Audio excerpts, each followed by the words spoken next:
Good evening and welcome to the March Astro Talk.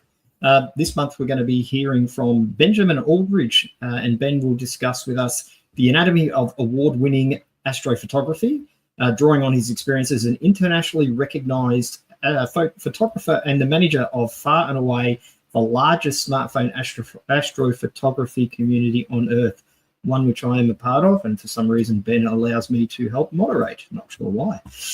Before we begin tonight's talk, though, I just want to go through some housekeeping. We do have a few little connection issues. I know I do, just with storms going overhead. So if we drop out or audio isn't great, I do apologise for that. Also, a couple of upcoming events for ASV members and also the public. We have, I think, not this weekend coming, but the following weekend, Inverloch Under the Stars as part of the I think it's Festival of the Equinox down in Inverloch. The following weekend, we have the Gippsland Star Party. In April, we have the Mildura Star Party up in Mildura. And in May, we have, for ASV members, Marangurk. And I will never say that properly, keep trying, but I always make a mistake. Another update for our members is we should have, within the next 2 weeks, a week to 2 weeks, the remote observatory project online. We've got some testing to do, but other than that, it looks like it's pretty much ready to go, which is great news. Now, on to our speaker tonight. Our speaker, Benjamin Alldridge, is an occasional Pulitzer Prize winner with the DSC, the owner of a private jet and a Caribbean island, and an award-winning space and nature photographer. Several of these facts are lies. This is Ben's own bio, by the way, not mine. Originally from Brisbane, Queensland, Australia, but now resides in Launceston, Tasmania. He's a former marine biologist, current software engineer, an amateur space weather forecaster, a marginally less amateur space weather photographer, likes to drive 750 kilometres in a single sitting just because the sky was clear. We're astronomers, we get that, Ben. Something of a part-time music journalist, occasionally found taking photos of people, way too fond of sarcasm, and even more fond of interesting vanity basins. As a building designer, Ben, I feel you on that one. Let's welcome Ben. Good evening, Ben. G'day, how's it going? Thank you for having me. You're welcome. Glad to have you on board.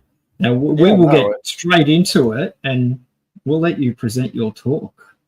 Beauty. And, any questions that anybody has, they can ask us at the end of the presentation, but the floor is yours.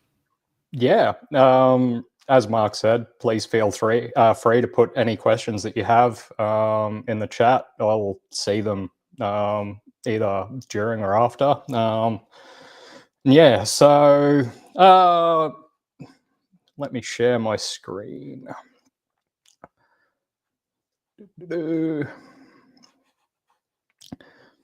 Not sharing for us, Mark. Yep, beauty. So tonight's talk is one that I'm currently in the process of developing. So I basically am doing this as an early preview of upcoming workshops that I'll be doing. You know, I've had a break off of it for a few years and just come back into it. Yeah, Mark was kind enough to let me use you all as test subjects. So yeah, let's go. The anatomy of award-winning nightscape images, approving your images from the ground up. Now, that is nightscape images are ones that have been traditionally less welcomed into the traditional astronomy circles, just simply because they are, I guess, novel. They're trying to do things that traditional astronomy is not. You know, whereas traditional astronomy focuses very heavily on capturing images as cleanly as possible of, you know, objects that are, you know, they focus on a more scientific approach, whereas a nightscape traditionally will focus much more heavily on the aesthetic. So they're much more open to interpretation. So yeah, but I'll show you examples throughout the talk of what I mean by a nightscape. But yeah, without further ado, let's get into it. So, as Mark mentioned, I am a former marine biologist and current software engineer. I have been for probably, I started software engineering probably about 15 years ago. So I've worked a lot of different things. This is just where I happen to land at the moment. As mentioned, in the marine biologist side of things, I've been bitten by a shark. Not many people can say that. I am actually physically disabled, so I've got a broken back. So pretty much everything that you see has been taken within, a couple of 100 meters of my car. So to get these sorts of images, it's not like you're needing to go on huge treks out into the wilderness. G'day, Andy. Welcome from the UK. So I specialize in nightscapes, obviously. And I am currently working with Dark Sky International to develop protocols for wildlife photography for dark sky preservation. So yeah, I've got a few credentials behind me. And yeah, landscape photographer of the year, multiple David Malin awards, finalist in several dark sky things, published in Australian Geographic, Forbes, National Geographic. So when I'm saying that we're focusing on award-winning nightscape photography, that is essentially where it's coming from. I have, actually produced results with these images. So yeah, this is the award-winning image for landscape photography, landscape photographer of the year last year. Part of the reason why this is actually interesting as a in the context of nightscapes is it shows off a lot of the ethos of what I like in a photo. I'd like to have a very interesting subject that is in contrast with its environment. You'll find that those things work very, very well with engaging an audience, especially when you have fine detail throughout the image. Yeah, so I actually got sent a photo of that up in an airport today. So you can go lots of places with a camera if you know what you're doing. So this is on exhibition in South Australia at the South Australian Museum. It just came off about a month ago. So I also like to make things glow. So a lot of this work has never been seen. This is research work that I'm doing, focusing on the natural biofluorescence of physical landscapes and mammals. So kangaroos, quolls, and the actual landscape itself. So a lot of this research will be out later this year. So yeah, we'll see what goes on with that. But that's where a lot of my focus has been recently. It's expanded on the nightscape side of things. More of the glowy stuff. So this is the very first time that quoll has been imaged fluorescing in the wild. So that's a fun little one to have. Yeah, without further ado, let's get into the actual meat and bones of what we're talking about with astrophotography, particularly nightscapes. So this is where my journey began. So this is yes, Lynn, I will.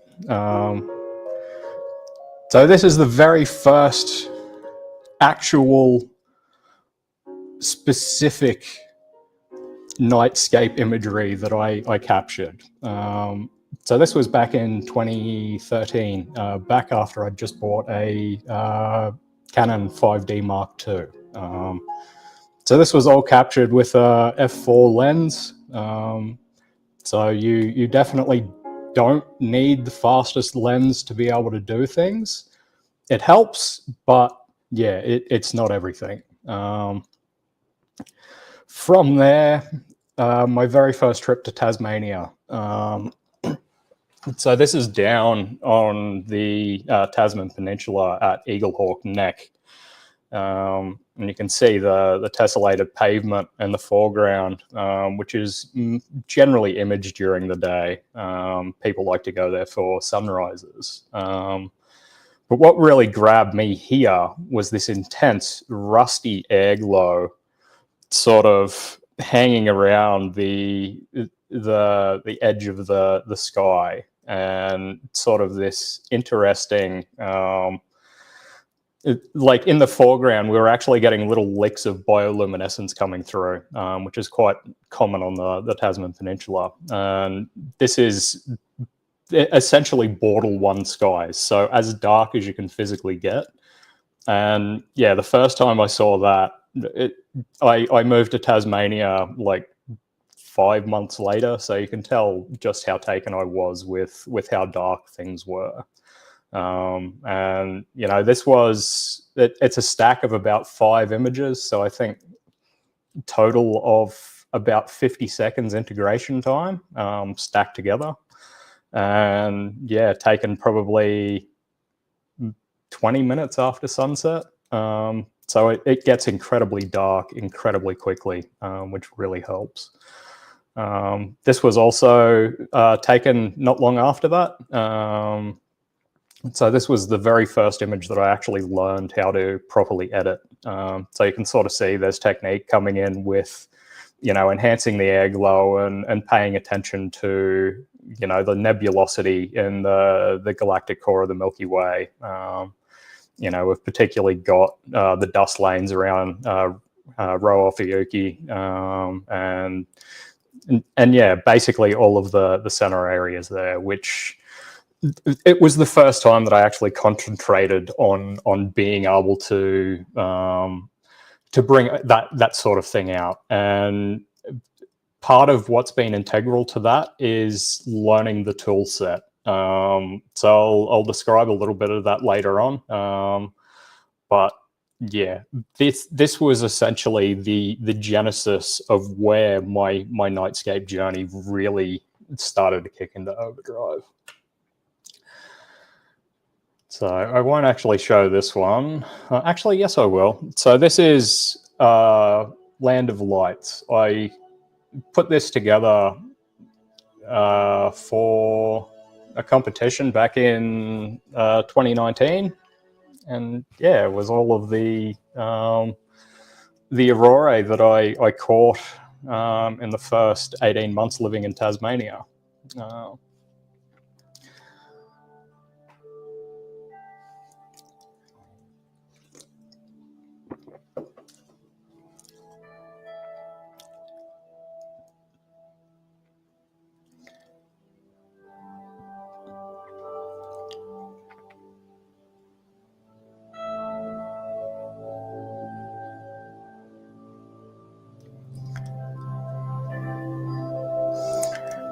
So you'll notice throughout this series, there's quite a lot of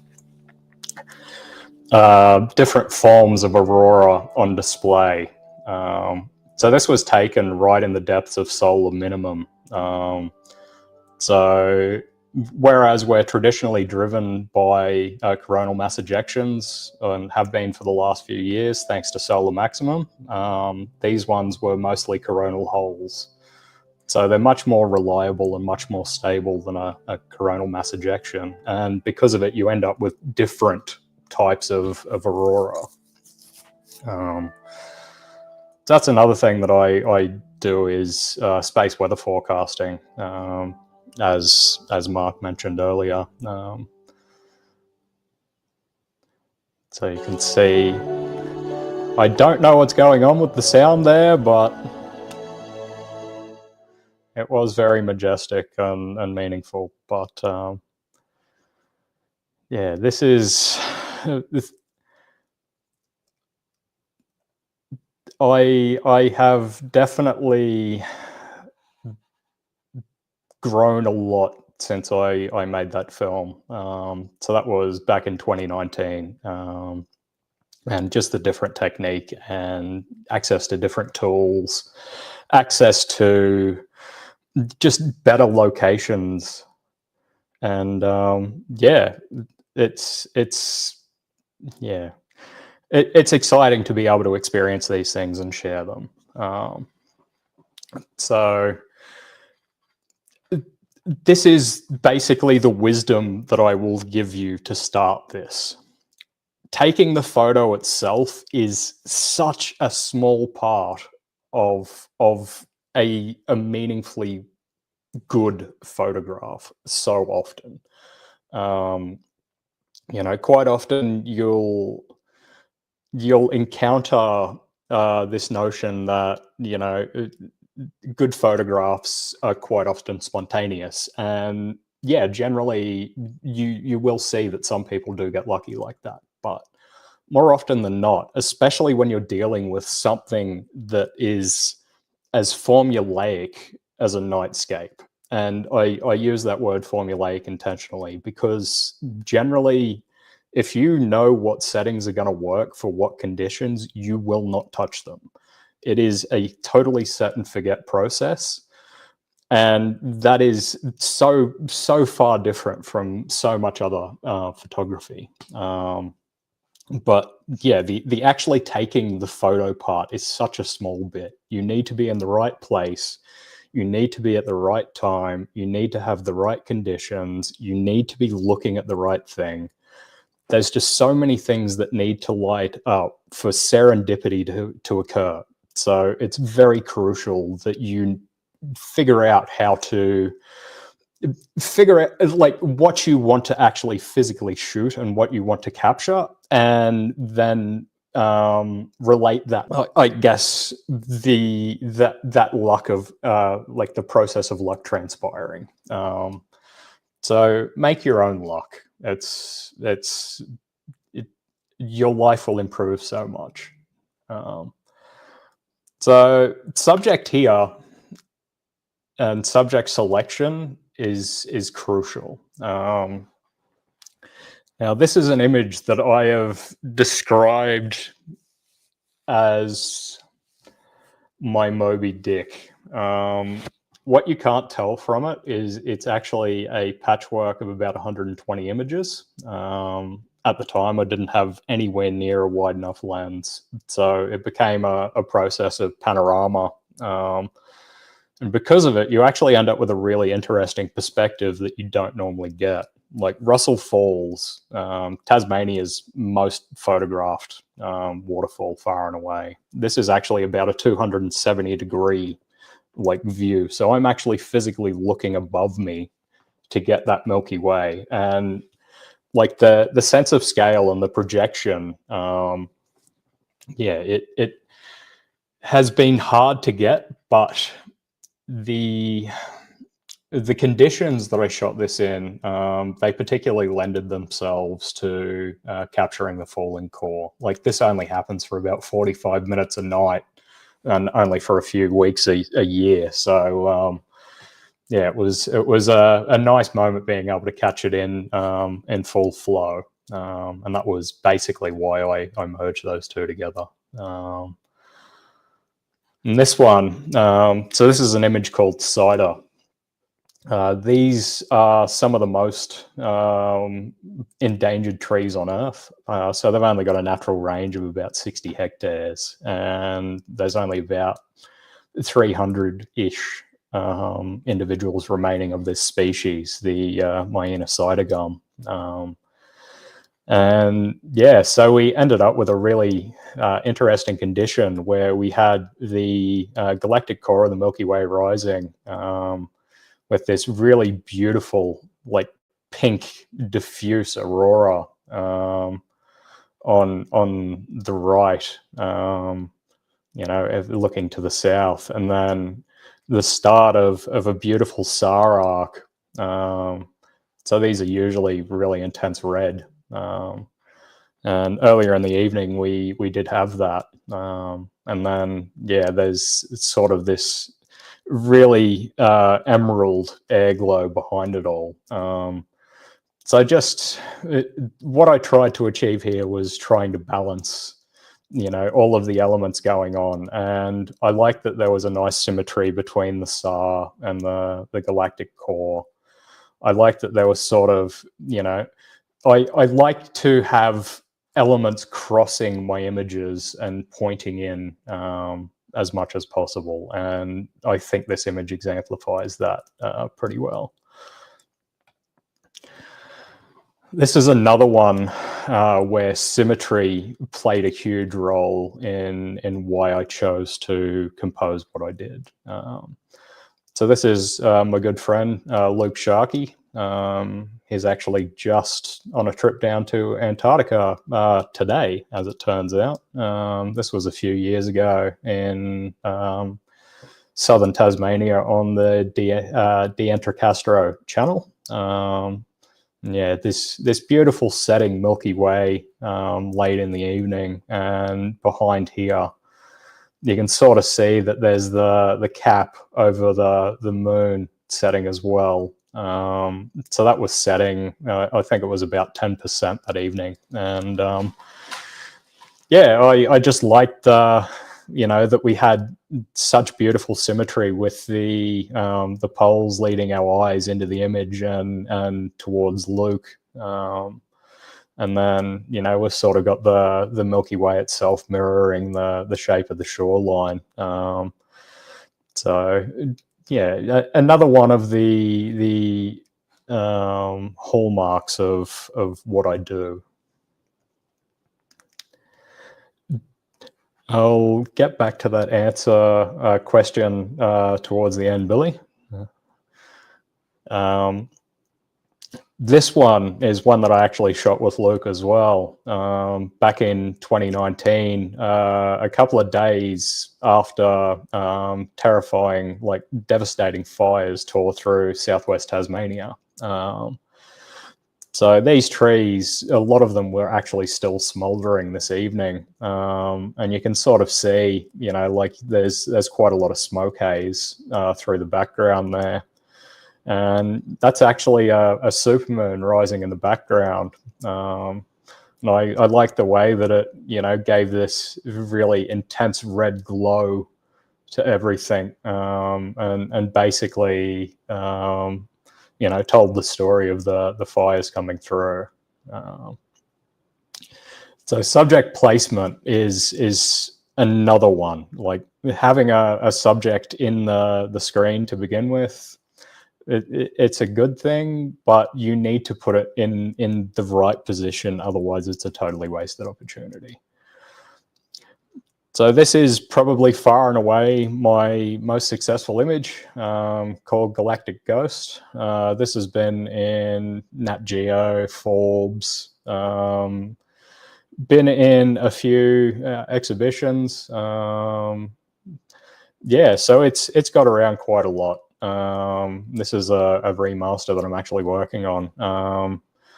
And yeah, so part of what originally caught people with this was just the counterpoint of the really intense mushrooms with the Milky Way above.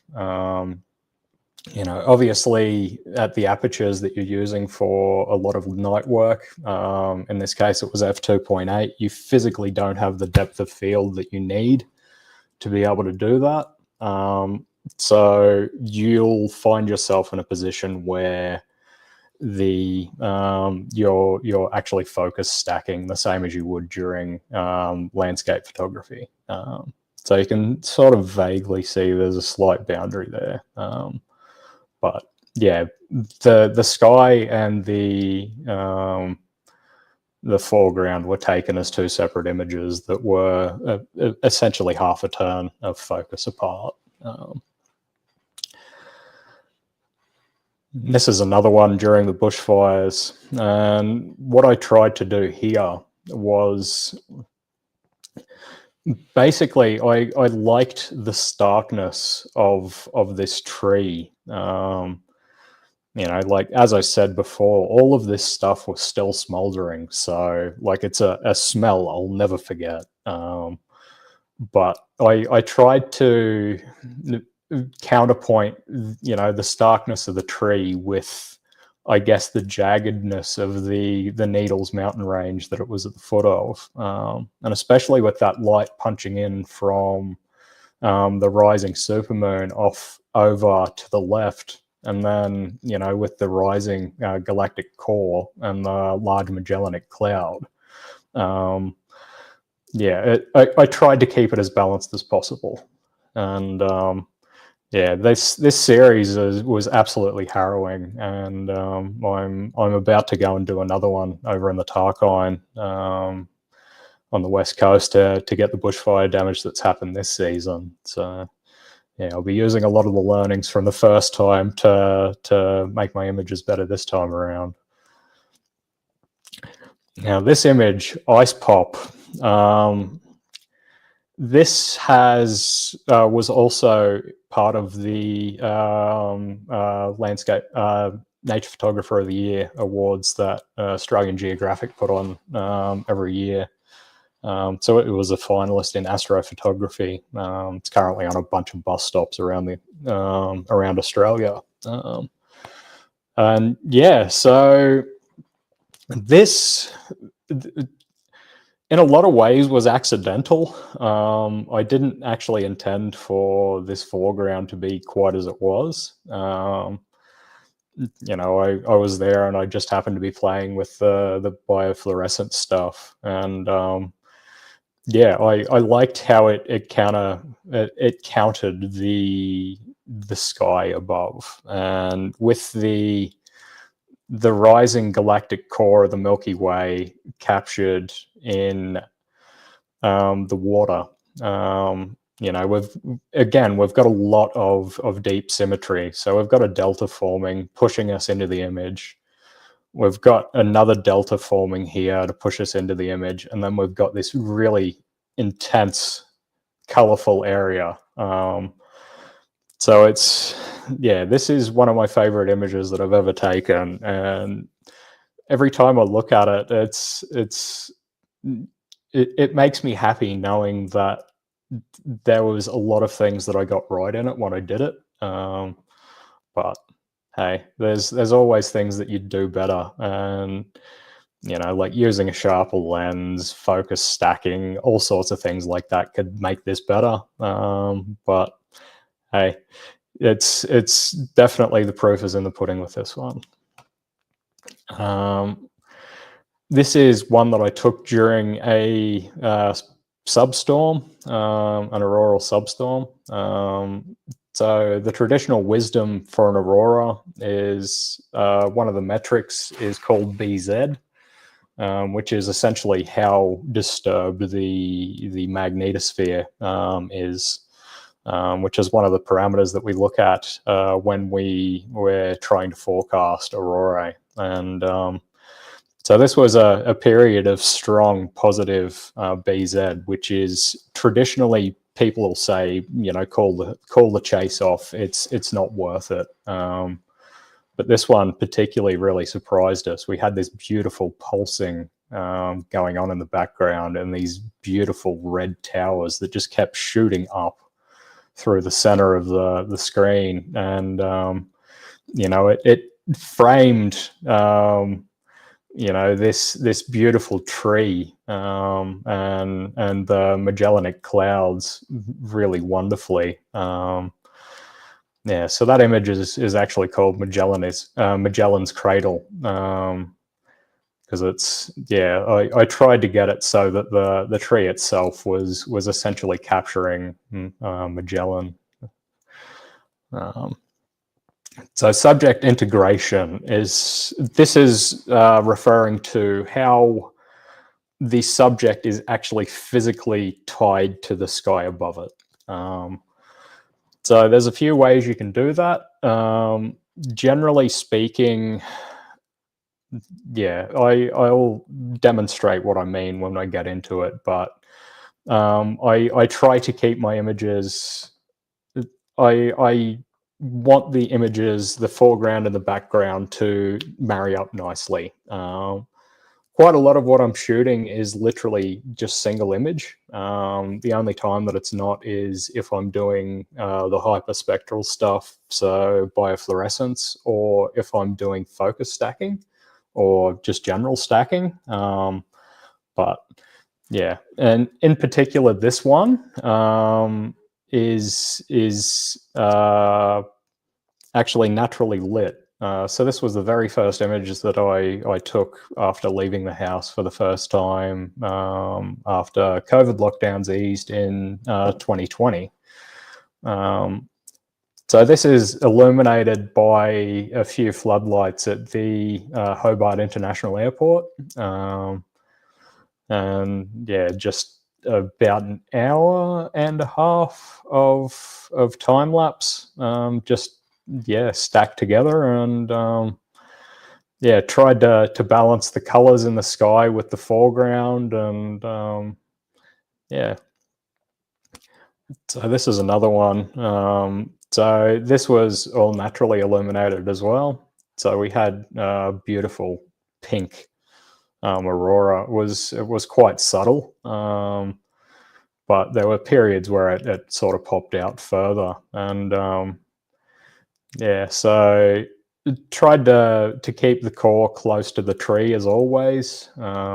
This is a very difficult shot because you've only got about 45 minutes to actually pull it off, and it only happens for the first 3 or 4 weeks of the year. And then you've sort of got to time it correctly with the lavender itself. So this particular year, I literally only got one shot at it, and got very lucky that the sky cleared up and delivered the aurora at the time. This is one of my more outrageous things. And as you can see, the subject is intentionally not integrated with the sky. So this one, I wanted the sky to be a counterpoint to what was going on in the foreground. So you've sort of got the Magellanic Clouds, you've got the galactic core and a SAR arc going on, and then you've got the aurora underneath.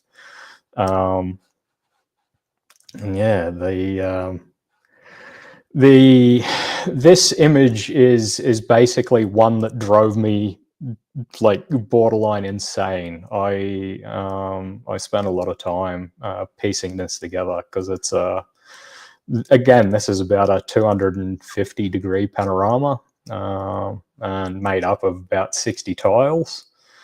And yeah, my technique has definitely improved since I shot it. But yeah, I tried to make sure that things were neatly balanced. So we've sort of got a focus of the stack over here. We've sort of got the core and this bush over here, and then we've got the central rocks, and then it's all underscored by the biofluorescence of the grass. So it's I called this one the box ticker when it came out because it sort of had a little bit of everything going on. This one,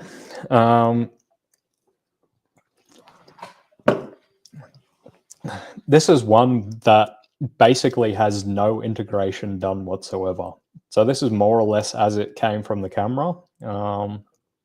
And I liked it because this captures the exact feeling that I had when I was there.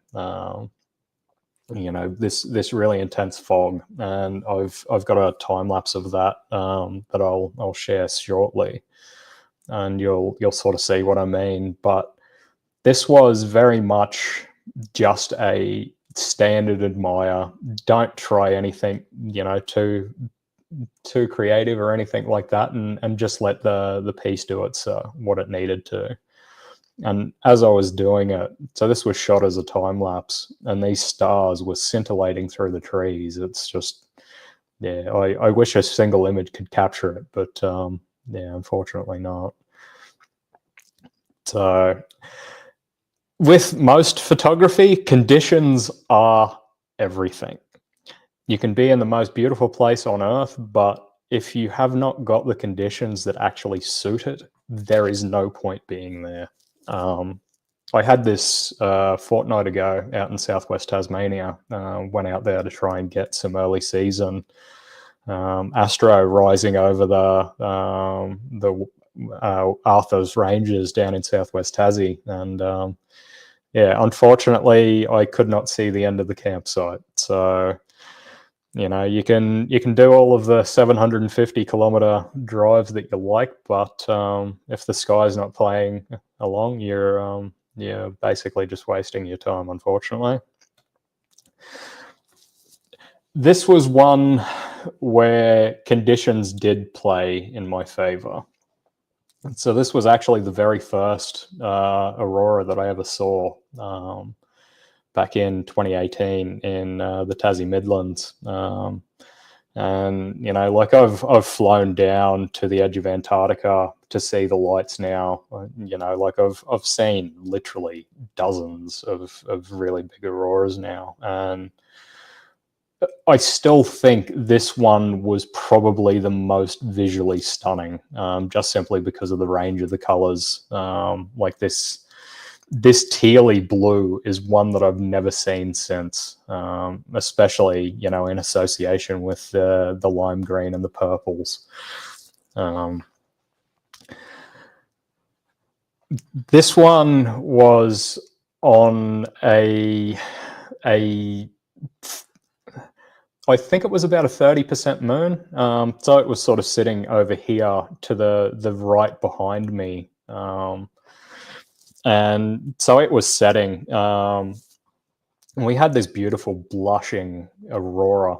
So it sort of did this pulsing dance of the green along the horizon, as it was, pretty typical of that period during the solar minimum. And then there was these jets of really beautiful pink blush in the sky. And as it had all pulse, you saw everything going on in this, sort of mirror-like reflection. This bay is only about a meter deep for most of it. So, it's basically mirror flat for about 90% of the time. And that was one of the reasons that I actually used this composition quite a lot when I was living in southern Tassie, because it's, you got, this is Bortle 2 skies, so you basically had no light pollution to contend with, and yeah. So this is actually that time lapse that I was talking about with conditions, and you'll see what I mean with the really intense fog going on. So will it play? Yes, it will play. So there's not much that happens at first, and then suddenly it all comes on. And you can sort of see towards the end, there's these scintillating stars. And, that feeling of just being trapped inside of this beautiful fog as it crept through, and especially with the aurora dancing in the background, amongst these trees that they're found nowhere else on Earth. Some of them are over 1,000 years old, and yeah, I'm very lucky to get to image in a lot of the places that I do, and that's one takeaway that I would give you, is definitely try to document places that are interesting and things that are interesting. It'll make your work much more meaningful to people, and it'll also give you a scope for where to go next. This one is down on Bruny Island in, once again, Bortle 1 skies. So once again, really beautiful air glow. We've got the symmetry with the tree and with the arriving water, the sky, and yeah, it's another one that was intentionally balanced that way. Like, all of these images focus very heavily on airglow. This one was shooting out towards above Launceston over Ben Lomond. So once again, all natural illumination for all of my work. And yeah, the airglow sort of over the top of the cloud inversion, it definitely made being up there in like 100-kilometer-an-hour winds at, this was 3:45 in the morning. Yeah, it was definitely worth it. This is over in Takina, the Tarkine Wilderness on the west coast of Tassie. And really, really intense pink airglow, as well as Orion, Pleiades, and Venus. So all of the illumination in the scene is actually coming from Venus. And that's actually haze from the ocean. Like probably about 50 meters from there was waves breaking that were, like 3 meters on the shore. So it's another case of using conditions to your benefit. You can sort of see how the constellations are amplified. Over here, this is actually using the moon. So the moon was off to the side, sort of over here, casting that light in, and then beautiful brick red airglow, the Milky Way galactic core rising into the hollow. Yeah, just trying to lead your eye into the interesting parts of the image, which is another reason that I've sort of got, the curve of the road, these lines that are pushing in. Essentially, I like to, you'll notice, especially in older work, that there's very literal leading lines that lead into corners and things like that. Yeah, I do that a lot less now, but it's a useful tool if you know how to use it. This image here of the ski chalets up on top of Ben Lomond. This was a perfect opportunity of using the natural snow cover that had fallen. This is at nearly 1,500 meters up here, so there's quite a lot of snowfall that goes on annually. And yeah, the rising Milky Way over, that's essentially Bortle 1 in that. Yeah. When am I considering an astro mod? I was considering an astro mod about 5 years ago. So actually around about the time that I took this, but yeah, everything that I've taken is, unless I've called it out, it's all untracked and all unmodified cameras. So I do quite a lot of work focusing on developing the reds in my images. This is probably the absolute hallmark of using cloud cover to your advantage. So this image of mine, Hunter, I drove out to southwest Tasmania to a place that I quite often go to, and the entire way I could basically see the end of my bonnet. The fog was that thick, and a drive that would normally take me 3 hours took me literally 6.5 to get there. And then, yeah, by the time I got up onto the top of this lookout, there's this beautiful, beautiful fog inversion sitting in at the base of Mount Anne and the northeast ridge over Lake Pedder. And yeah, we just had this stunning view of Orion and Taurus and the Pleiades, and the rise of the sun sort of catching the last of the cloud. So that actually provided a bit of a break in the illumination to allow, being able to see the constellations a lot better than you normally would at that time of the day. Because this was, only about 45 minutes before sunrise. Gear. Now, this is something that I have a lot of. Like, when I'm going out to shoot these days, I'm generally going out with 3 or 4 camera bodies. So I've actually just got a Sony A1, which is the video that you're currently seeing here. I'm shooting on a Sony A7 III, which will be being sensor modded shortly.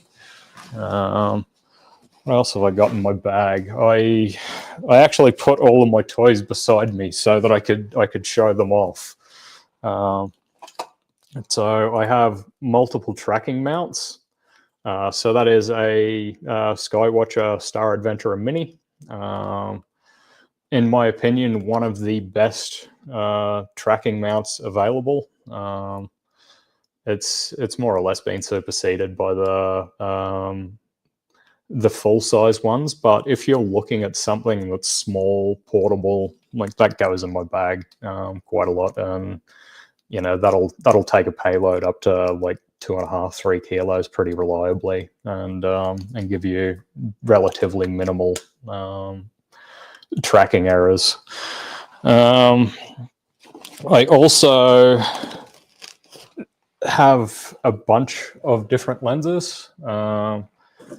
So these are 2 that are featured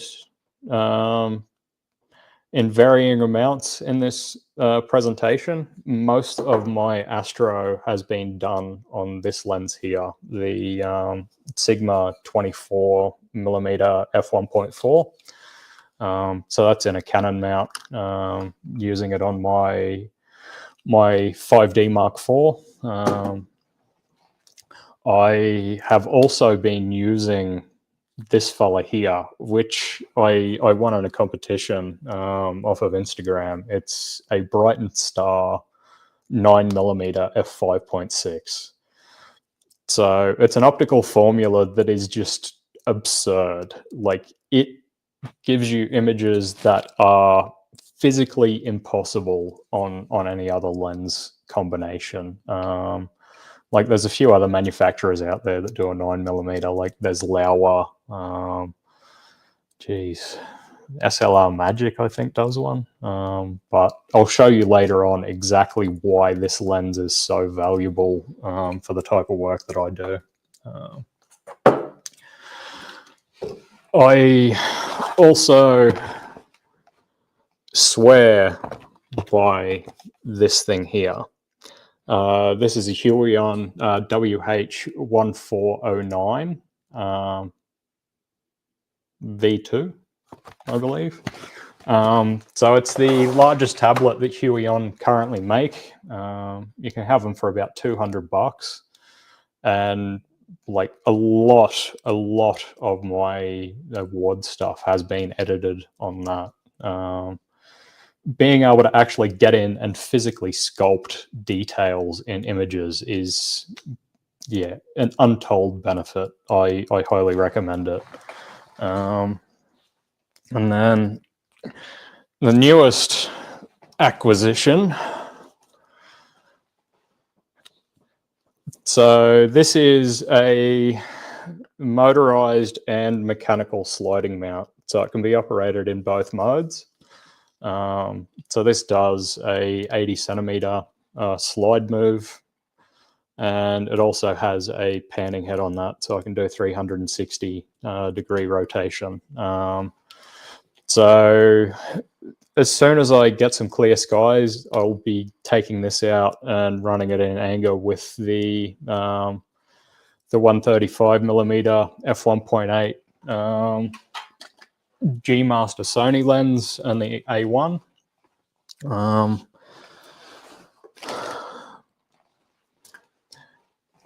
I have probably about 10 different phone mounts.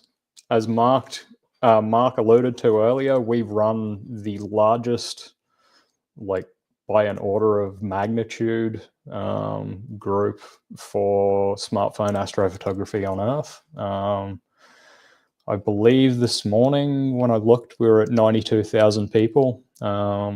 So we had 1,000 people in October last year. So it's been pretty explosive growth. And yeah, getting to play with things like that's $165 at a pretty steep discount for this Leah photo one that's made out of like billet aluminium. You can feel that it's properly machined. But most of my smartphone shots have actually been taken on a $5 little plastic adapter that I got from Amazon that sits on top of my camera. So it's not like you need all of this stuff. It just makes life a hell of a lot easier when you're doing the things that I am, which is working in images that aren't normal, I guess. Like my focus has very much shifted to doing things that people aren't doing. Partially out of a sense of competition with myself, but also partly out of, like it's just fun to do things that people aren't. And I strongly recommend, like you can see here in these images. So these ones were ones that came off of the smartphone. This is actually the one that I won the Smartphone Astrophotography competition in the David Malin Awards a couple of years ago that led me to creating the Smartphone Astro group. So I put in 5 shots and 4 of them won the top 4 spots. So yeah, it's definitely humbling to see things that you took on your phone up on the walls in galleries, and this was actually at Murray Yang, the dish in Parks, at the Visitor Centre as part of the exhibition there. So another one here. So this was probably about 15 minutes later. These were taken on an iPhone 14 Pro, which when you mount it on a tripod is an absolutely stellar camera for nightscape photography. It's not as good for Milky Way. It doesn't capture the details quite as well as the equivalent Androids, and that's not specific to that model of iPhone.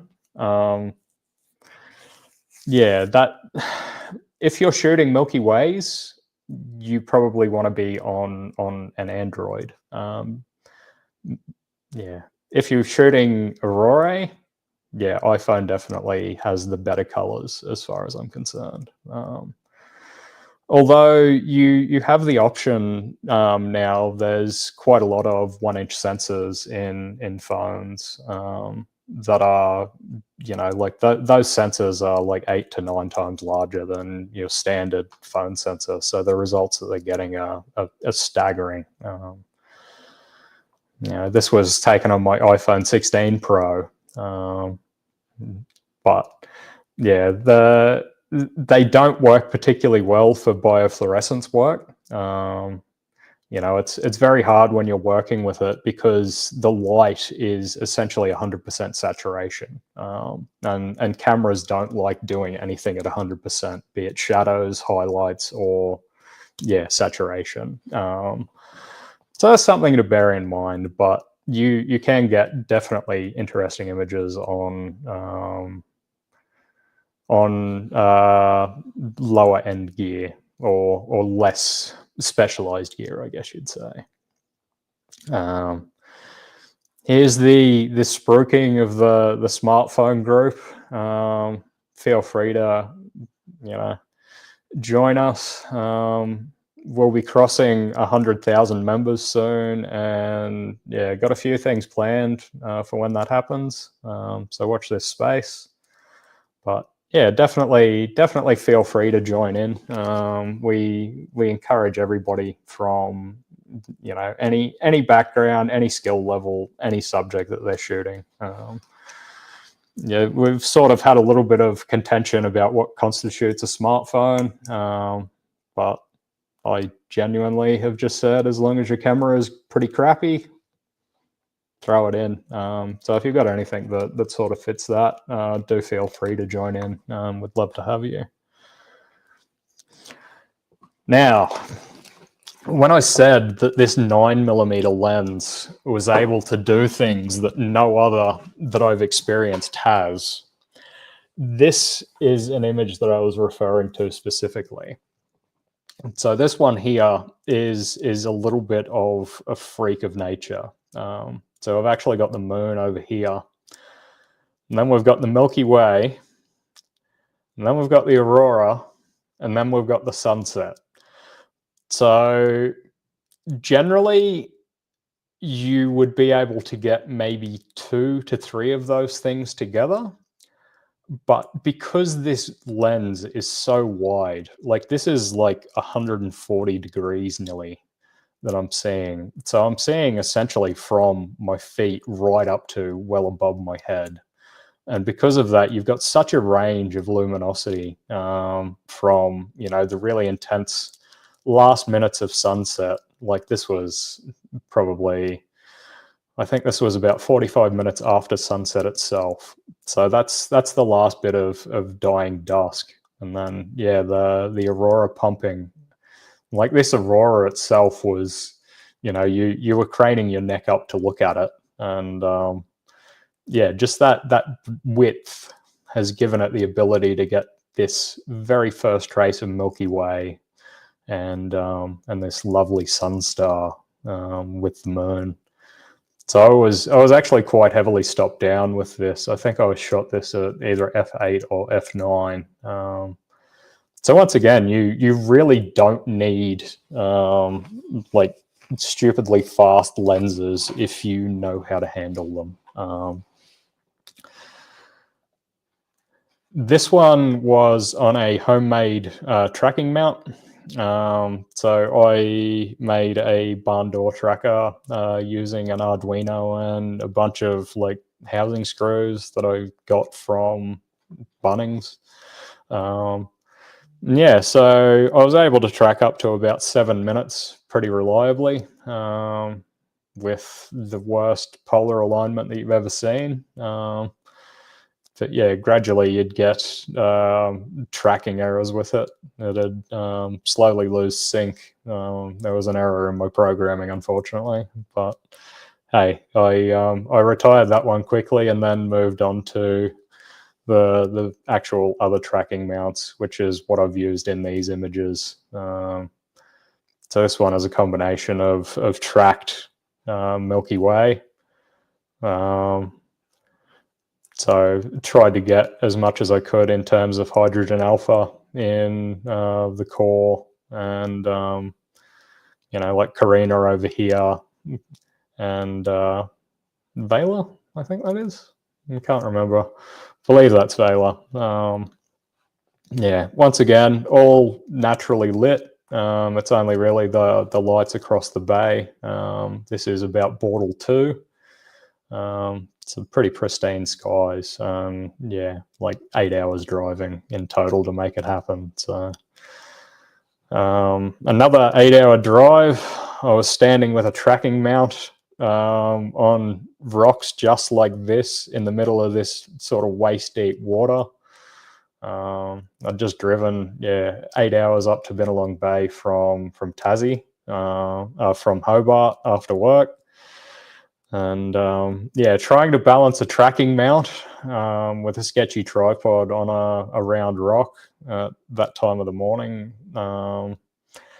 It takes effort, but I'm pretty happy with the results with this, especially with how much hydrogen alpha detail I was able to bring out, being that this is, you know, these are only 30-second frames, and this is a totally unmodified camera sensor.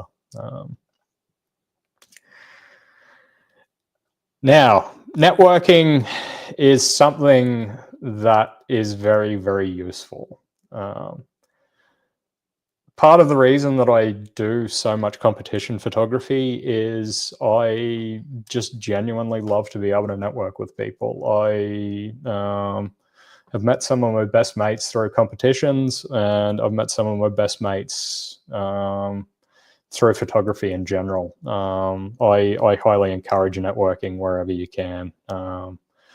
You know, it was actually this fella here, Luke Sharkey, that got me into competitions in the first place. And yeah, so this was my very first award, the David Malin Award. And I got to hold pieces of the moon, so lunar samples brought back from the Apollo missions. And then same spot 5 years later, I actually got to go inside Murray Yang, the 64-meter dish at Parkes in New South Wales, largest radio telescope in Australia. Some mates that I made last year at Nature Photographer of the Year, Brodie Gamble and my mate Dave Sanderson, both of them are coming down actually next month. Yeah. Luke, our friend Fee, good mate Nick Monk, and good mate Andrew Phipps. So this was actually on our flight down to the edge of Antarctica, where we were doing photography tuition on how to capture the lights. Yeah, sort of managed to pull off a bit of a coup and get some of my really good mates to come along with me, and yeah, saw some beautiful shots. I actually wanted to put some in today, but I couldn't actually find any of the ones that I wanted. So when you've got 6,500 images from a particular evening, going through them is yeah, it can be a bit laborious. Now, words of wisdom. I place strong emphasis on the dumb. You know, I made allusion earlier to the fact that I don't like to do things the standard way. I most of what I'm doing is just for my own amusement. I like to do things in ways that don't necessarily immediately make sense, because it's almost a game, I guess. Even if you're not getting results that you're happy with, you're still employing techniques and ideas that aren't necessarily congruous with what you're trying. So this is probably the lowest part of the talk. I won't harp on this one, but you're going to die anyway. Make it worth it. And the reason that I can tell you that is there's about 2 years between these images. So back in 2022, I was actually admitted to hospital dying of sepsis on my 35th birthday. And yeah, spent like the better part of a month and a half, nearly 2 months in hospital the first time. And then, yeah, 10 surgeries over the course of 4 months. And then, yeah, basically hit the photography train really hard. And yeah, just over 2 years later, I was in South Australia accepting the award for Landscape Photographer of the Year. So, you know, you are inevitably going to die. Make it count. You know, you're seeing these beautiful things, and especially with astrophotography, you're seeing things that a lot of people physically will never get to, and that problem is only going to get worse. Night skies are diminishing. You know, wilderness is diminishing. Everything is diminishing at such an incredible rate that if we don't document these things and preserve them, future generations literally will not know what it's like to experience a night sky. So it's you know, very prescient on us to actually capture and ensure that we're documenting and archiving these things. So this was a time lapse that I shot on that image that I shot those the smartphone shots over on the west coast of Tassie. So this was, I believe it hit a G3 was about negative 200, negative 150 nanoteslas. So it was a pretty sizable solar storm by normal terms. You know, it's still pretty pedestrian compared to the last sort of 18 months, but yeah, it's still a very interesting experience. And I, you know, decided that I was going to take the afternoon off work. Knew there was going to be great conditions, and yeah, drove 6 hours from work to go and see this. And when you see the time lapse, you'll understand why. Ah, dear. Look at me. I haven't used this setup before. There we go. Back to the time lapse. So you see, once again, there's a lot of really interesting different auroral forms going on. We've got beautiful beams going up. We've got, you know, giant blue rays. There's like picket fences. There's a few Steves that were in there. And this one was actually pretty cool. Like I was shooting Orion to the north and still getting Aurora. And it was the first time that I'd ever actually done that. So very cool experience. Chance encounters are food for the soul. So this was the very first astro shoot that I was out on the Tasman Peninsula, again on that little bay that I referenced before that I was shooting the Aurora over the top of.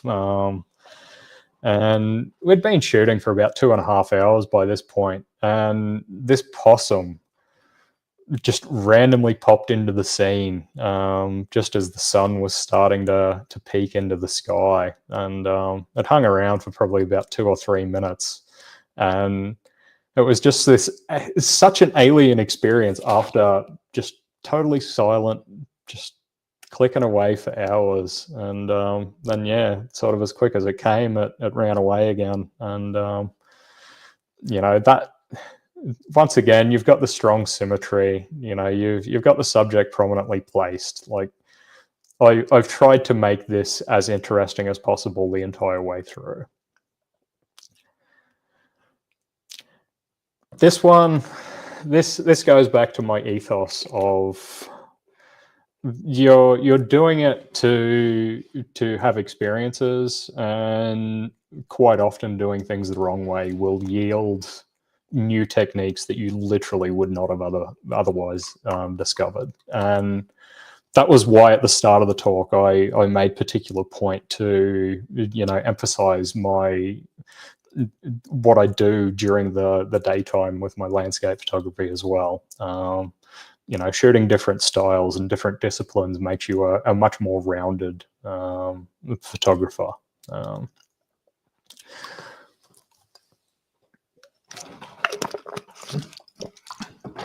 This image here is one that always raises a lot of questions. People always assume that this is, you know, special effects or, you know, done in post-production. But simply put, this was shot with a Canon 5D Mark II, a $200 wide-angle lens, and a $5 light-up toy. So this is a combination of 3 image frames.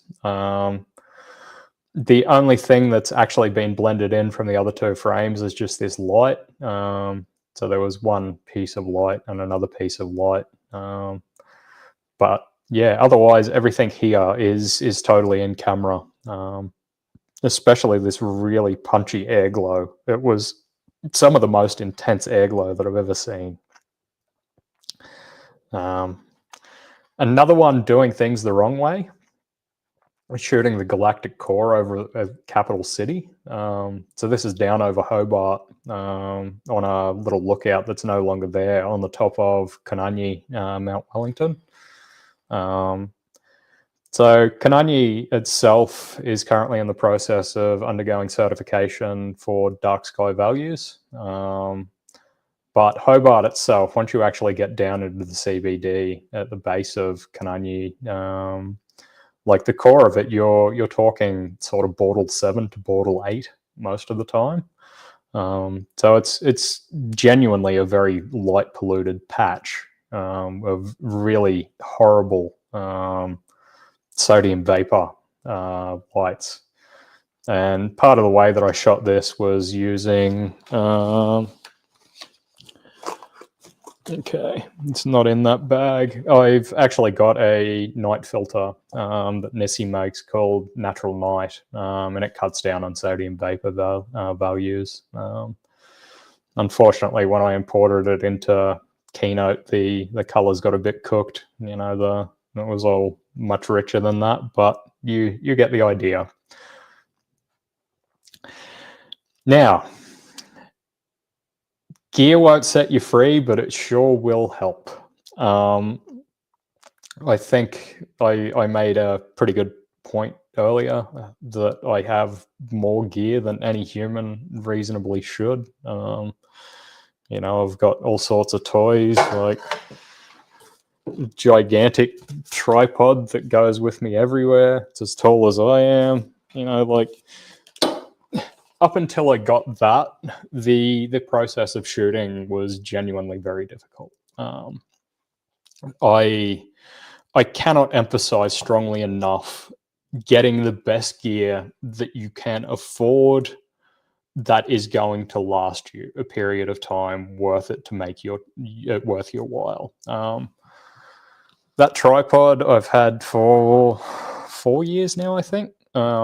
I've had it in 130 kilometer an hour winds, and you know it's rock solid. So for astronomy especially, it's a perfect thing. And then yeah, I've got a really right stuff ball head on the top as well, which is just so beautiful to use. Just you can operate it with a single finger. It's so beautiful. And you know, the adjustment from using sort of entry level gear to going up and using, you know, more either prosumer or professional level gear as I'm at now, you won't necessarily find that what you're doing is better, but you'll find that what you're doing is easier.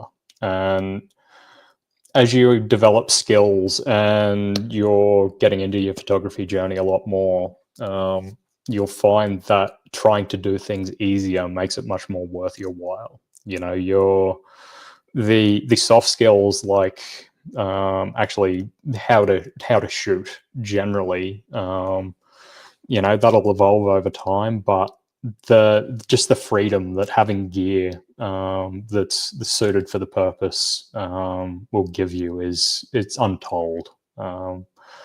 So yeah, secondhand places like marketplace, things like that, genuinely don't overlook them. Like I picked this A1 and the 135mm lens up for less than what I could have got the camera new. So it's yeah, definitely a good place to scope out if you like to tinker around.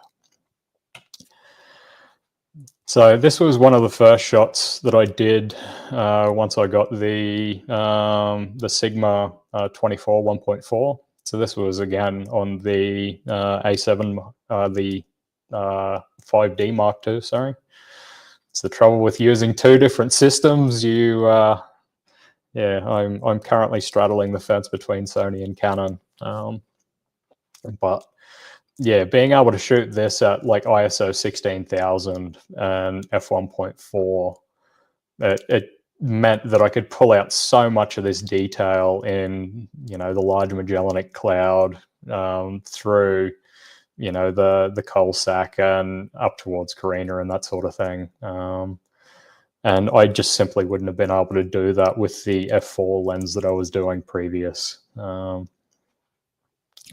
Speaking of things that you know, going to set me free in terms of gear, this is 2.5 minutes of integration time from my A1 from my front yard. So no filters, no anything like that. Shooting into Bortle 3.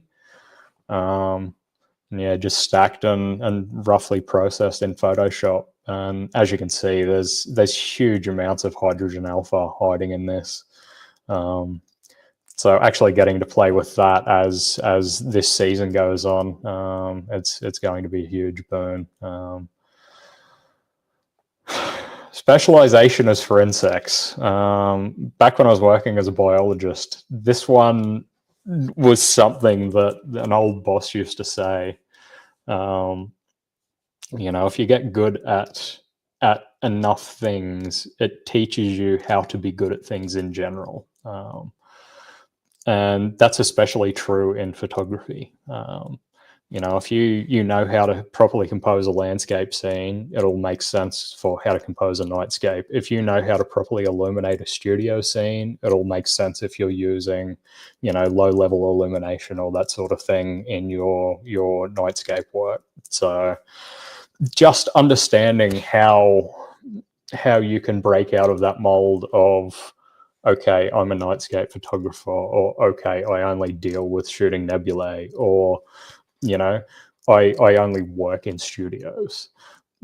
Once you break out of that physical trap that you're fallen in, where, you know, you have the blinkers on, where you're only capable of doing the one thing.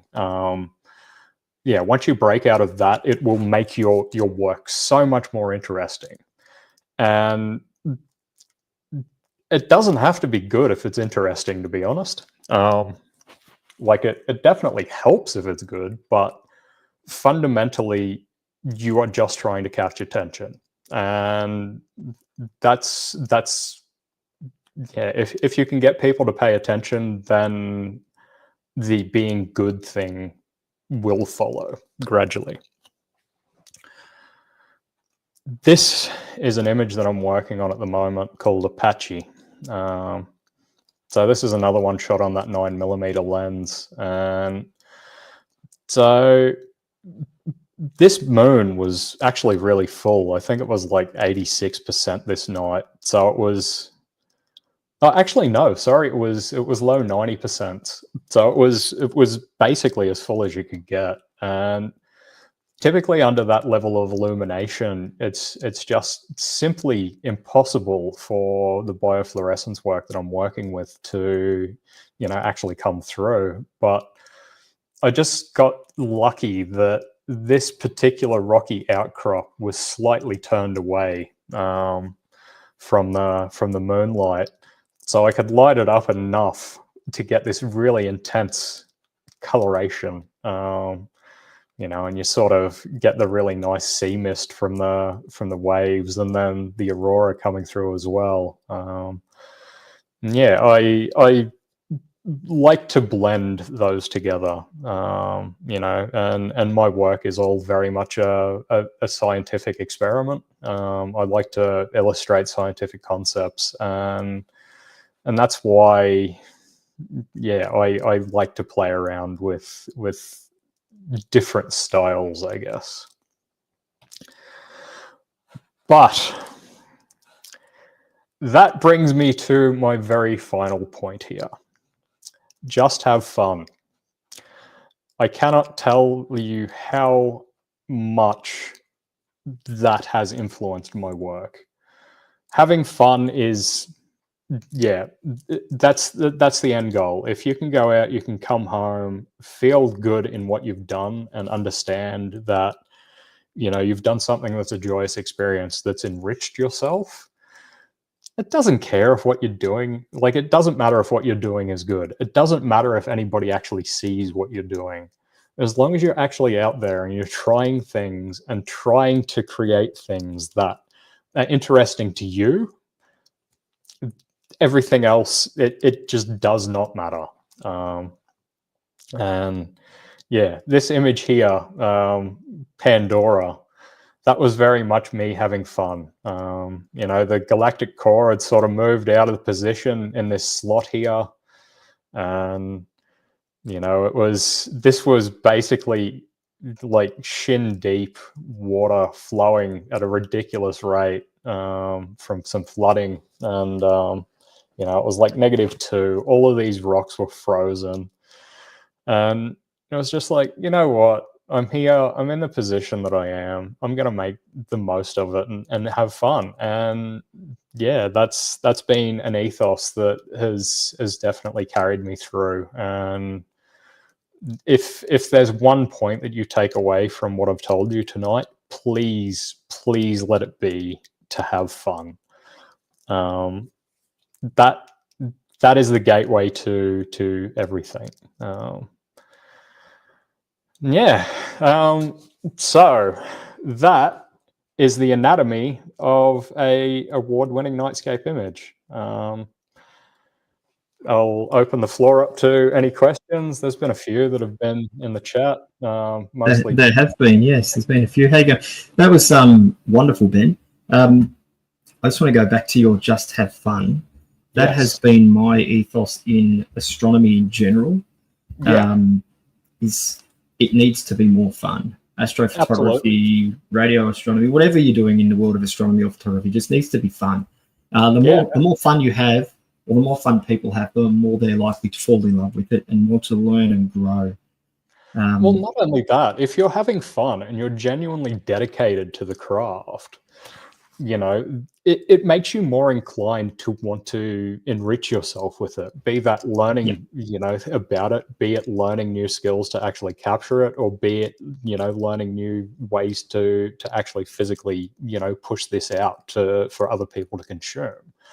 Yeah. So, and I guess that's why we've both gravitated towards the smartphone side of things, because it's difficult to not have fun with it. It's an inherently crappy piece of technology that, like, the images out of it, they're not going to impress that many people if you're pixel peeping. But if you're looking at it like, hey, this thing that gives me anxiety every day, like, I can take photos of Orion on my front doorstep right now, just holding the phone up.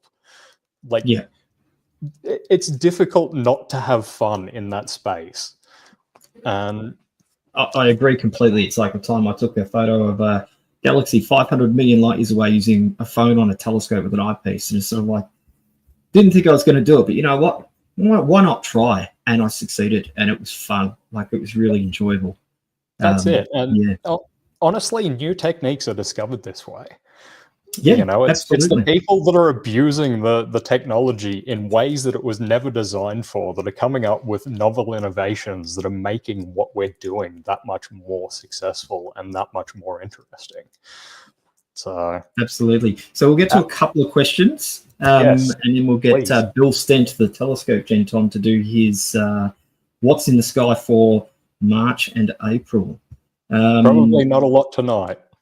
No, not well. Where I am, it's actually pretty clear. So, where do you recommend the most amount of effort be spent in astrophotography, in camera or in post? Can processing really save an average shot? I'm going to go and say, yeah, post-processing can absolutely save an average shot. It saved a lot of mine before. But what do you think, Ben? I'd say it's a 50-50 balance. Like, it really depends on what you're actually trying to do with the image.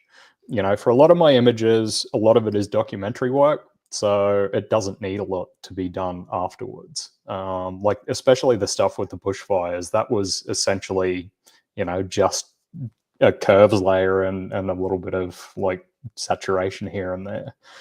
Yep. But if you can actually nail it in camera, which goes back to what I was saying earlier about astrophotography being very formulaic, you know, like, you'll be using the same settings, the same sort of techniques generally. So from that, I guess the field craft,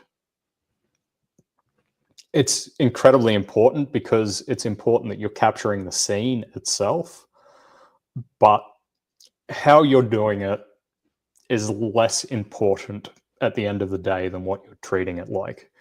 Like, I'd say that it's a lot easier for somebody that knows how to take a good or produce a good result in post-processing to get a better result than it is for somebody that knows how to take a photo in camera that doesn't know how to post-process.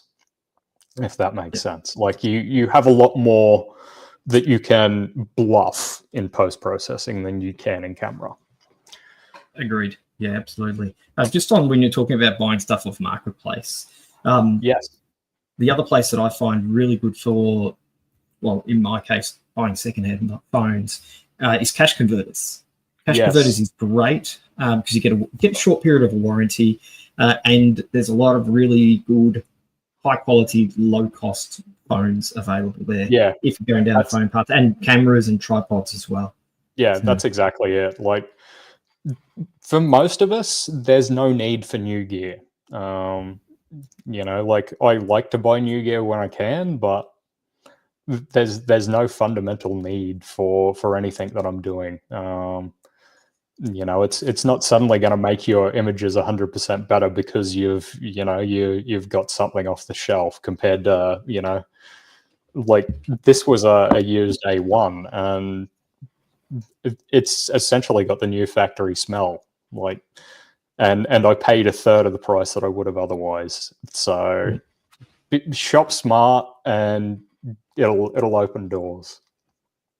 One last one we'll chuck up there. And if you want, you can go through on the two different platforms and answer some other questions as well that are there later on afterwards. Yeah.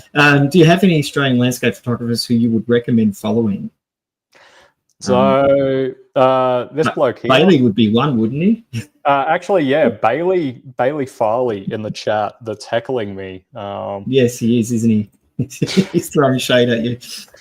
Hey, it's all good. I'll give him a noogie next time I see him. He's only a young fella. We can ignore him. We'll pressure him into doing a talk at another time. Yeah. So Bailey was actually one of the Milky Way photographers of the year, as rated by Capture the Atlas. So basically, the most respected Milky Way like awards there is. So he's a good dude to follow. Also, this bloke here, my mate Dan, he specializes in wildlife photography. So he's actually just finished work on the Platypus Guardian, which a lot of you would have possibly seen, dealing with the platypuses down in Hobart. Brilliant bloke. Definitely one to follow. And then who else have I got? So Luke Sharkey that I mentioned earlier. Actually, I'll put these in the chat. Yep. Oh, I can't. I'm not connected. You'll have to do it afterwards. You can go back. It'll be there for everyone to see anyway. So yeah. Yeah, absolutely. Like there's a whole slew of them. They're basically, if you go on my Instagram or my Facebook profile, or any of those things, you'll see the people that I'm reposting.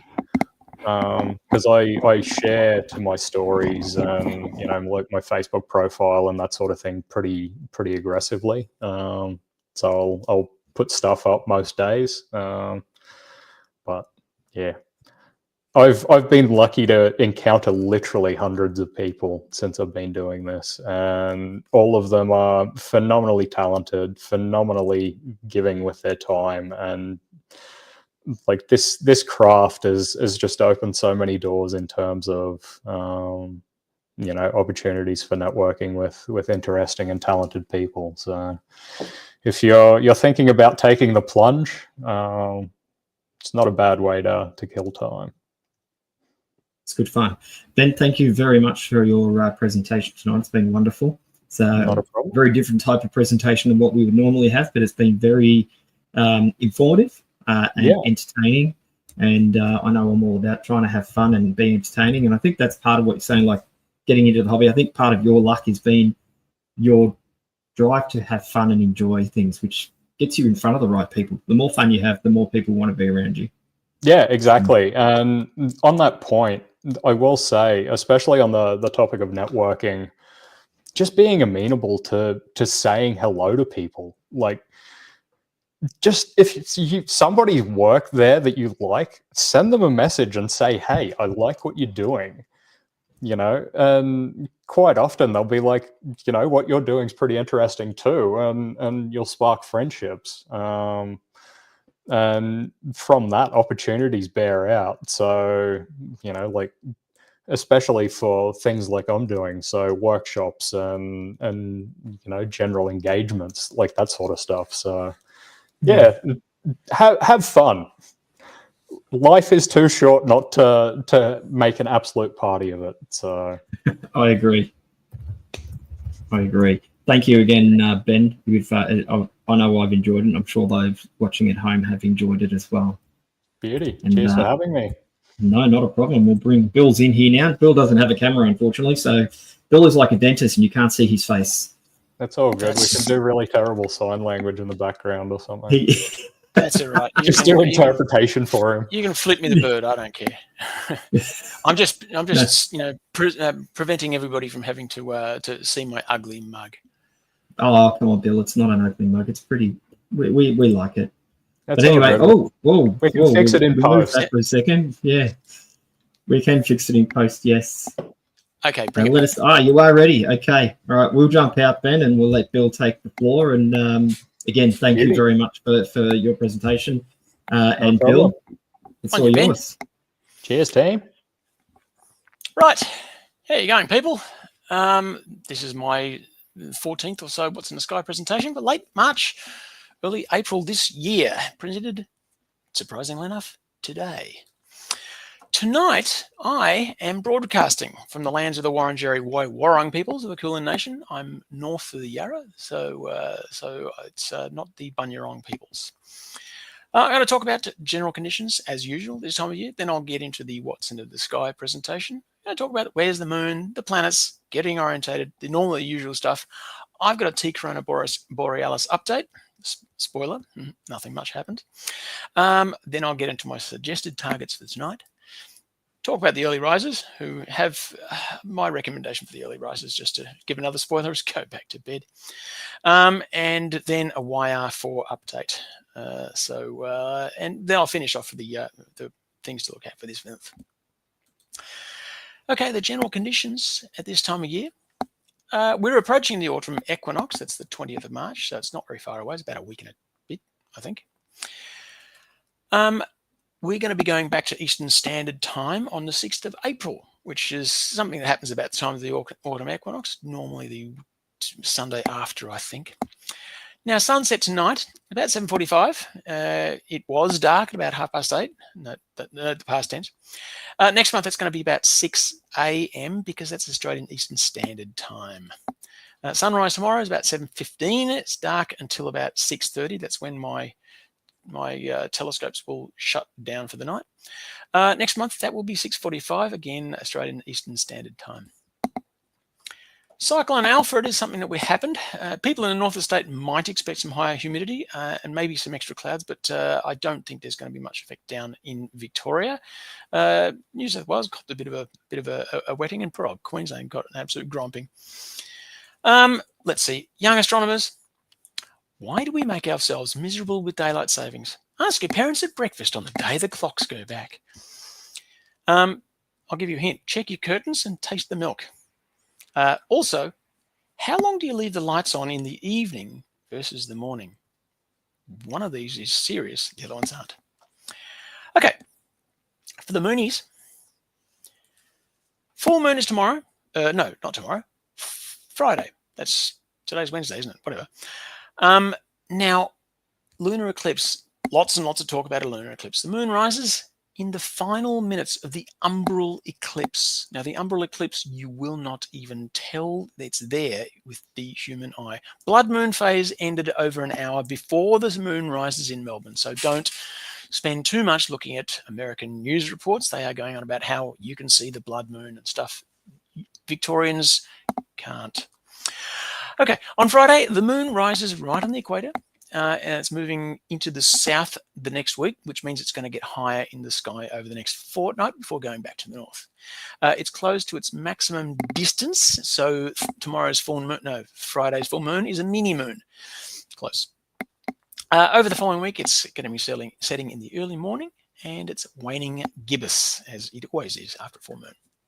The last quarter is on Saturday the 22nd. It's deep as it gets in the south, so it's going to be very high in the sky.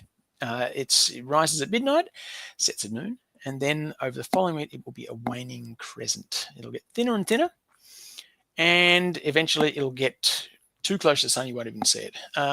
Just a moment, just after the last quarter, you can see it in the morning, then later in the afternoon before sunrise, or then afterwards before sunrise. The new moon is just in time for the Gippsland Star Party on the 29th of March. It crosses from the south back to the north, so it'll start to get low in the sky again. It's not really relevant because it's up during the day. You're able to see it in the next few days. It's a very, very small crescent. It'll be waxing crescent after sunset if you look west. Now, it's a super new moon, which is a bit pointless because you can't see it, but that's what it is. Following that, for the first quarter, it's on Saturday the 5th of April. As normal, it rises at noon, sets at midnight, and that's the best time for lunar viewing if you're into that sort of thing. And then the following week, it's going to be a waxing gibbous, so it's going to get bigger and bigger. It's slightly in the north, so it'll be low in the sky before crossing on the 7th back to the south. There is a lunar X this coming Saturday, the 5th of April. It's at 23:47. It's very, very low in the northwest while it's setting. Give you an idea of what the lunar X is. There's one in the right-hand side of the screen, about 2/3, from the 3/4 of the way to the bottom, near the Terminator. So that's one of my own photographs. Okay, planets. As usual, these are from the ASV yearbook. I had to give it a subtitle. It's a party at the sun's place because we will see. Mercury is still an evening object. This cycle, it won't get out of the twilight because it's close to the sun. You're not going to see it for a little while. Venus is, guess what, in front of the sun at the moment, so it won't be visible until late March. It'll become a morning object, and after it becomes a morning object, Venus is going to absolutely burst dramatically out of the twilight, and it's going to be very high in the sky by the next meeting. So it moves really, really quickly. So keep an eye on that. Mars, it's now an evening object rather than overnight. It's going to be rising well before sunset. It sets at about 2 a.m., so it's well past its best. Jupiter is ahead of Mars. So it sets about 11:30. It's still good evening viewing, but it's getting low. From the Melbourne Observatory, it is starting to play footsie with some of those trees. Saturn, it's kind of pretty cool now at the moment. It's just about to appear from behind the sun. It's guess what? It's another one of these behind the sun. It's not going to be moving out of the twilight until early April, but if you can get it, and it's not going to be easy, but you can get it, the rings are closed and they're invisible. This is going to be a weird sight. The actual date is the 23rd of the ring closure. It's going to be very, very hard to see for several weeks after that, I think. This is what Stellarium is suggesting it's going to look like.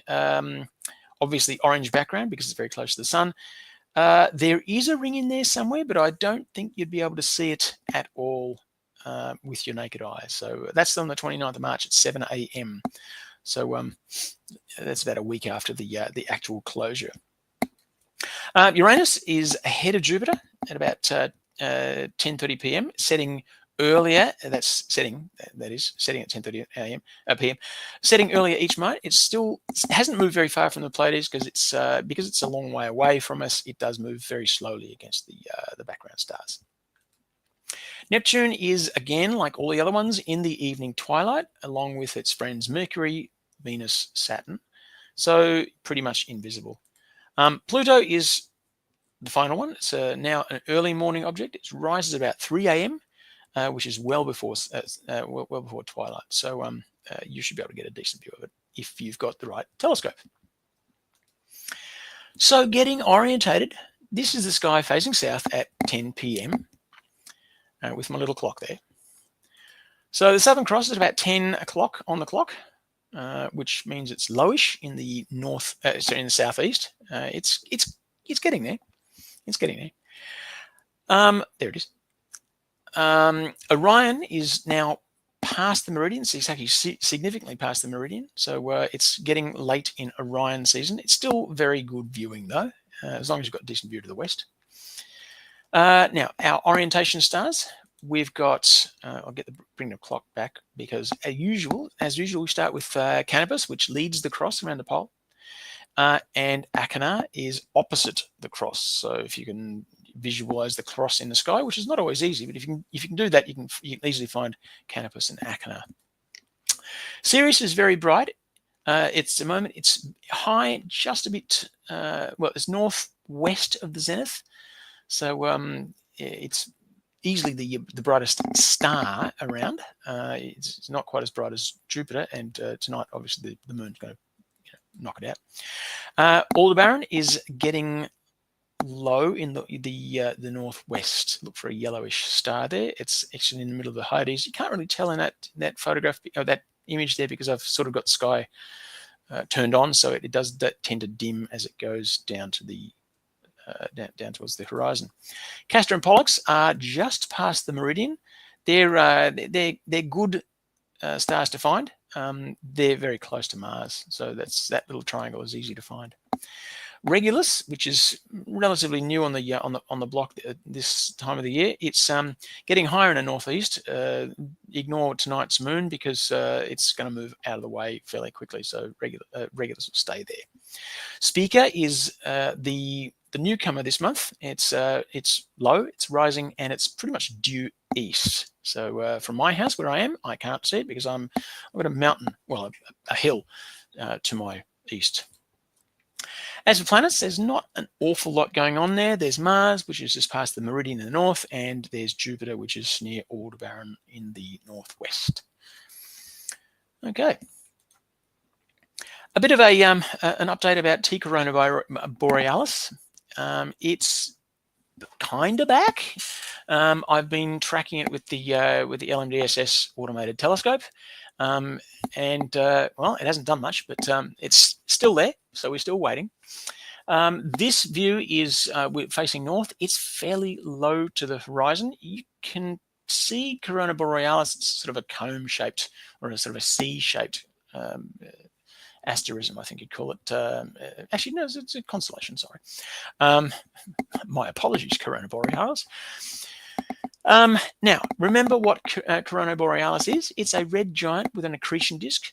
Now, there's a white dwarf that's got embedded in that accretion disk, which means that every 80 years, or as we're starting to understand, or so, that white dwarf attracts enough material from the accretion disk, that's just garbage and dust and stuff, to attract down to its surface, and it all goes up in this massive thermonuclear reaction, which is kind of cool to see. Hopefully we'll see it. Now, when it does go off, it's gonna go from magnitude 10, which is, only visible with a pair of binoculars if you know where it is, to magnitude 2, which is about the same as Alnitak, one of the belt stars of Orion. So you'll see it fairly easily. It will be the brightest star in Corona Borealis. It's probably not as bright as Arcturus, but you should be able to see it fairly easily, but it's still going to be low, and it's in the mornings, remember. T Corona Borealis is still very close to the sun, and it's getting images is a bit of a challenge. And it's now for you new early morning risers, low in the northeast at 5 a.m. It's altitude 24 degrees, which is above the trees now. My the trees at LMDSS are about 23 degrees above the horizon from where the telescope is. So 24 degrees is an important thing. It transits to 6 a.m. and even then it only gets to 26, which is about as high as you'll see it from Victoria. If you want to see more of it, you have to go to somewhere like one of our remote telescopes in Lightning Ridge. And this is a video of, well, it's a time lapse of what I've got. You can see it there in the middle. That's the sun rising, which is just playing merry hell with the gradients there. That's I've processed the crap out of that, but it's, as you can see, nothing much is going on. Okay, turning to the visual targets, that's the people with eyes. This is the sky at 10 p.m. facing south again, same as before. Okay, obviously you're going to start with Jupiter before it sets. So Jupiter is still a fine object. Mars has not been amazing this opposition. So look, if you really must, it's okay. You'd need a fair amount of magnification before you get much on Mars. It's been much better if you're in the northern hemisphere. Castor is a double. It's a double star. So if you're looking at the Mars, have a look at Castor. It's they're close. It's like Alpha Centauri, but not quite as bright. Turning back to the Orion area before it disappears, there's a lot going on here. I've just grabbed 3 or 4 things at random. Obviously, the Great Nebula you can't go past M42. Sigma Orionis. If you didn't know, Sigma Orionis is the quad system that illuminates the background of the horse head. So next time you've seen a horse head or a picture of the horse head, see if you can spot Sigma Orionis. It's above that, and that's what causes a lot of that ionization. Betelgeuse, while you're there, look, if you're lucky, it might go off while you're there. It's going to go off any day now, sometime in the next 50,000 years or so.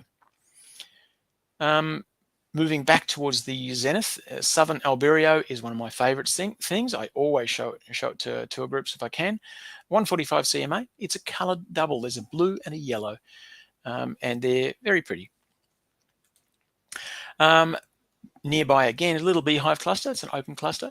And it's actually quite bright. You can see it with a pair of binoculars, or in a small telescope. Even a beginner's telescope can get a good look at the little beehive cluster, so it's not difficult to find. Pierre Adani this is your last chance, I think, for Pierre Adani this year. It's disappearing. It won't. I don't think it actually sets, but it will get very close to trees and houses and a lot of air glow. Cat's eyes. It's a yellow double. They're very, very similar to each other, so it kind of looks kind of fun. Now this is where the crosses area comes into its own. It's getting to its best of the year, so I'm just going to go through a few little things in the crosses area. We've got the Carina Nebula. Obviously, that's not M42. Good. Sorry about that. Typo. Yes, you can see that with your naked eye if you're up at LMDSS and you know where it is. There's the Diamond Cluster, which is an open cluster in there as well. Blue Planetary Nebula. It takes a little bit of finding. You can see it if you're really lucky with the Mercer telescope and even the Troughton and Sims from Melbourne. It needs a bit of aperture to be able to pick it up. It's fairly dim. Obviously, the Jewel Box, it's everybody's favourite, isn't it, Gavin? Acrux or Alpha Centauri, one of those two, they're kind of similar. That's another bright double. Rigor is right up the other end. It's the star right at the other end of my green circle there. It's a double, and it's also very easy to find because it's very bright. Omega Centauri, if you haven't seen 47 Tuc, which is just about, Omega Centauri is rising. 47 Tuc is kind of setting at the moment, but you can get them both on the same night. I think Omega Centauri is slightly out of my little green area, but I've added it in there anyway. You can still see both Magellanic Clouds. The small Magellanic Cloud has 47 Tuc in it, and the large Magellanic Cloud has the Tarantula Nebula in it. And finally, to give you a bit of a challenge, Delta Corvi is an optical double. One of them is magnitude 9, so it's quite a challenge to see that, but they are there. And now, it's an optical double, which means that they're not actually in orbit around each other. They're one behind the other. Okay. Photographic targets. This is for the astrophotographers amongst us. I will disown you all immediately. Again, 10 p.m. facing south. This is the start of your night. There's the Crab Nebula, another Eddie Pang photograph. I think I might have actually had this one last month as well, but this is your last chance. It's kind of dropping there.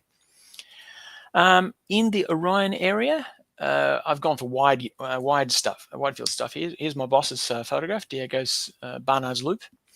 You thought that was a wide field? Check out this was Russell's. It's an ultra wide field thing. So there's all sorts of things going around Barnard's Loop, the Orion area.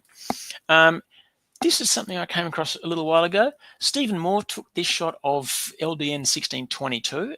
He calls it the Boogeyman or the Bogeyman Nebula. I haven't seen it called anything at all apart from LDN 1622, but that is way cool. That's really dark.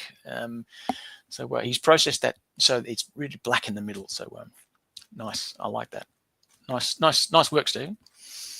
Carina Nebula. This is a test image that we took from one of our domes the other day.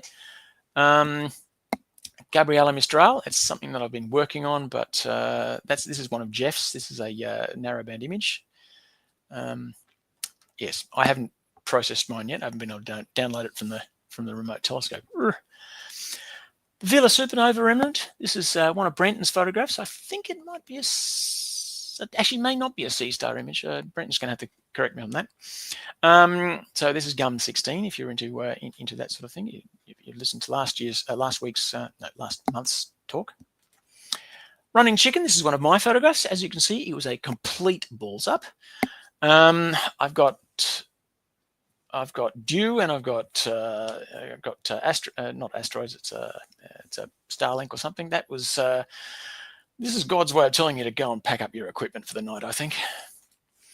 Dark Doodad. I think this is one of Sam Armira Brahimi's images from memory. Dark Doodad is one of the photographs that I haven't been able to get. I've taken a couple of shots of it, just haven't been able to do it justice. That is really nice. I love that hook shape. That's great. Sombrero Galaxy is it's about as early as you'd want it at the moment. It's you'd be able to get a good 10 hours on the Sombrero Galaxy if you took it out tonight. Nice image there from Anne-Marie McComb. Thank you. Jewel Box. I think that's another test image of one of our domes.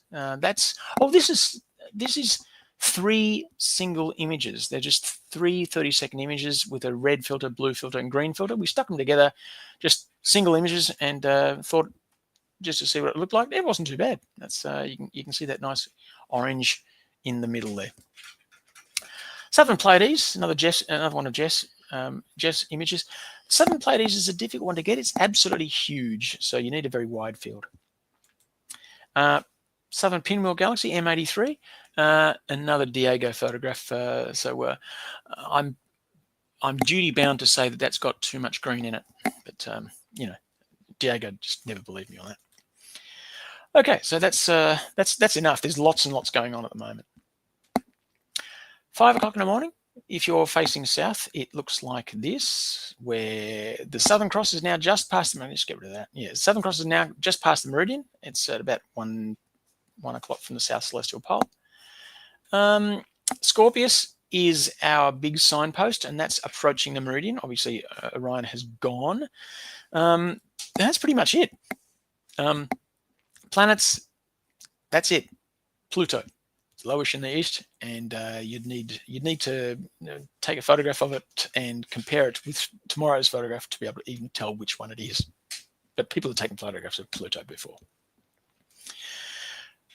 Of course, you can't forget T Corona Borealis. It's up there. It's approaching the meridian. Low, hard to get, but keep an eye on it. All right. YR4. Just a brief update. As expected, the media utterly lost their marbles over this.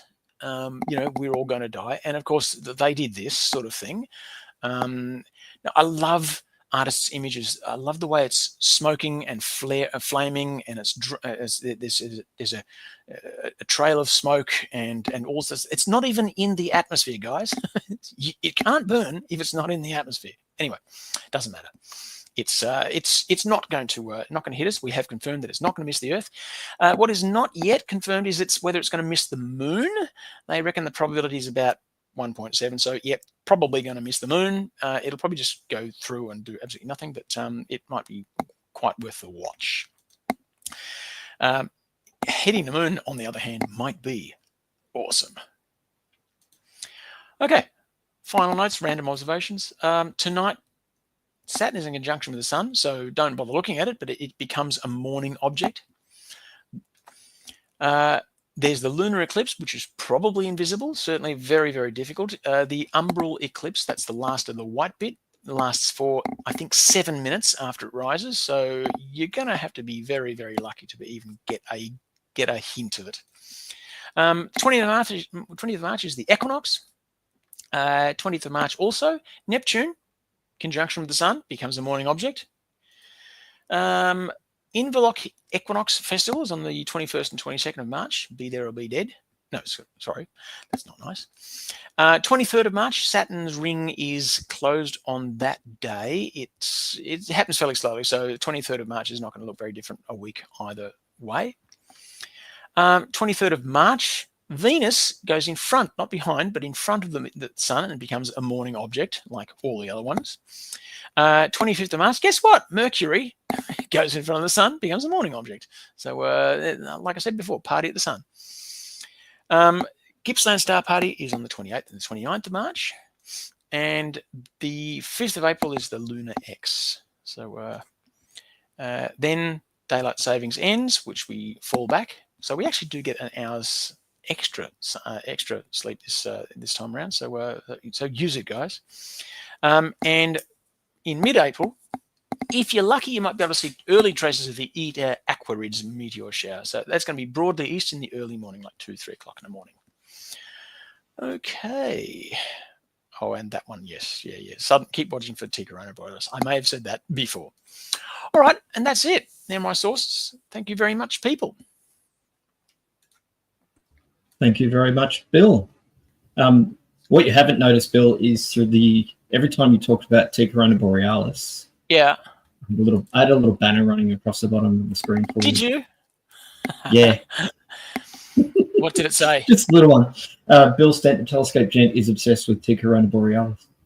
Well, he is. He is. Yeah. He And will if be for anyone's sure. going to tell you what's happening with T corona borealis, it is going to be you. Well, and one more thing, there's something more important happening on the 23rd of March than Saturn's ring's closing. Don't tell me it's your birthday. It's my birthday. I was actually thinking of wishing my father a happy birthday. His birthday is on the 16th of March, and he's going to be 90 years old. Oh, happy birthday to your father, who is 90 in 4 days' time. 90, yep, that's right, on Sunday. Well, hopefully T corona borealis explodes on that day for him. How's that? That would be an awesome birthday cake. cake. A really cool birthday gift, eh? Wonderful. Thank you very much, Bill. Another great presentation. Again, for pointing out the upcoming star parties, Inverloch Under the Stars, which is 2 Fridays from now, and the Gippsland Star Party. Both look like they're going to be wonderful weekends of astronomy. So hopefully, if you're available, you can get down there and, all the information's on the website anyway. And yeah, if you can get down, it'll be great fun. Yeah, there you go. Happy birthday, Bill's dad from Brenton. Thanks, Brenton. Once again, thank you to Ben as well for his talk tonight. It was a wonderful presentation. As usual, I'll chop off Bill's little what's in the sky and put it up separately. So there's just that nice little video of what's in the sky. You're going to chop off Bill's what? What's in the sky. Oh, yeah, chop off your what's in the sky. We'll upload it as a separate video for anybody who wants to come back and watch it and just have to watch that part of it if they want to. They don't have to wade through the entire presentation to get to it, Bill. People like your talks. They're very interested in them. They get a lot of views. Well, thank you very much. We'll close out tonight's stream presentation. Hopefully next month we will be back at Mueller Hall for the April Astro Talk. Trying to work out between 2 or 3 people who we're going to have next month. So keep an eye out. Hopefully within the next week we'll have the announcement as to who it will be and what the talk will be on. But thank you everybody for coming along tonight. And as I said before, thank you very much to both Ben and to Bill for their presentations this evening. We'll see you all next month if we don't see you at one of the star parties.